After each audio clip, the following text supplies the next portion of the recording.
Hi అండి, అందరికీ welcome to my channel. ఈరోజు మరమరాలతో నేను వడలు చేస్తున్నాను. మరమరాలు ఒక బౌల్ తీసుకున్నాను. దాంట్లో వాటర్ పోసేసుకొని కాస్త వాష్ చేసుకొని బౌల్లో తీసుకోవాలి. వాటర్ గట్టిగా పిండుకోవాలి. వాటర్లు ఎక్కువగా ఉంటే లూజ్గా అవుతుందండి పిండి. గట్టిగా పిండుకొని వాటర్ తీసేసి ఒక్కసారి మిక్సీలో క్రష్ చేయాలి.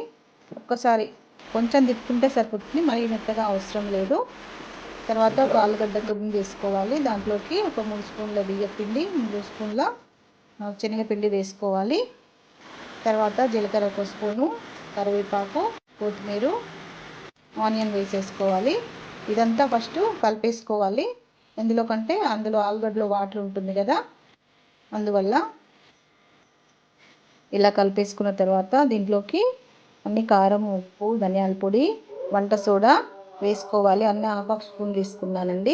తర్వాత డీప్ ఫ్రైకి ఆయిల్ పెట్టేసుకొని ఆయిల్ వేడయ్యాక ఇలా ముద్ద చేసుకొని వడలాగా వేసేసుకోవాలి.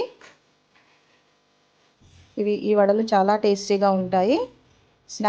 ఈవినింగ్ స్నాక్స్ లాగా చేయొచ్చు. పిల్లలు చాలా ఇష్టంగా తింటారు. అప్పటికప్పుడు పిండి రుబ్బే పని లేకుండా ఇలా చేసుకుంటే చాలా టేస్టీగా ఉంటుంది. ఇలా డీప్ ఫ్రై అయ్యాక ప్లేట్లో తీసేసుకొని సర్వ్ చేసుకోవడమే. చాలా టేస్టీగా ఉంటాయండి. థ్యాంక్ యూ అండి. సబ్స్క్రైబ్ చేసుకోండి, లైక్ చేయండి, షేర్ చేయండి.